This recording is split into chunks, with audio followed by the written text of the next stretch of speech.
Hello అండి, నేను మీ doctor Malleswari. ఈరోజు మనం ఒక కామన్గా పేషెంట్స్ అడిగే క్వశ్చన్ గురించి మాట్లాడుకుందాం. చాలామంది పేషెంట్స్ ఏమంటుంటారంటే, పల్లెటూరు వాళ్ళు ఎస్పెషల్లీ సిజరీన్ అయిన తర్వాత మేడం మా కోత ఆపరేషనే చేసుకోవాలనుకుంటున్నాం, పిల్లలు కాకుండా ఆపరేషన్ని మళ్ళీ కడుపు కోసి టిబెక్టమీ ఆపరేషన్ చేయించుకోవాలి అనుకుంటుంటారు చాలామంది. కానీ అందరికీ తెలీదు, లాప్రోస్కోపీ ఆపరేషన్ ముందు సిజరీన్ అయిన వాళ్ళకి చాలా సేఫ్, చాలా పేషెంట్కి చాలా మంచిగా ఉంటుందని తెలియదు. అందరు ఏమనుకుంటారు, చెయ్యి ఆపరేషన్ అయితే ఫెయిల్యూర్ రేట్ తక్కువ ఉంటుంది, లాప్రోస్కోపీ బొడ్డు ఆపరేషన్లో అయితే ఫెయిల్యూర్ రేట్ ఎక్కువ ఉంటుంది అని పిల్లలు పుడతారు అనుకుంటారు.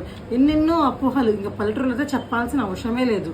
సో మళ్ళీ కూడా వీళ్ళు అందరు తెలుసుకోవాల్సింది చాలా సేఫ్. లాప్రోస్కోపిక్ ఆపరేషన్ అనేది చాలా సేఫ్. పొద్దునొస్తే సాయంత్రం కదా ఇంటికి వెళ్ళిపోవచ్చు, కుట్లేమి ఉండవు, పెయిన్ ఏమో చాలా తక్కువ ఉంటుంది, వాళ్ళ పని వాళ్ళు తొందరగా చేసుకోవచ్చు, వాళ్ళ బేబీ కేర్ వాళ్ళు చాలా బాగా చేసుకోవచ్చు.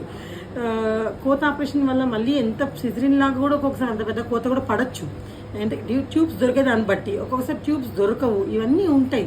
కాబట్టి అందరికి చెప్పేది ఏమంటే లాప్రోస్కోపిక్ టిబెక్టమీ అనేది చాలా సేఫ్, ఈజీగా అయిపోతుంది, పేషెంట్ కూడా మంచిగా ఉంటుంది. Thank you.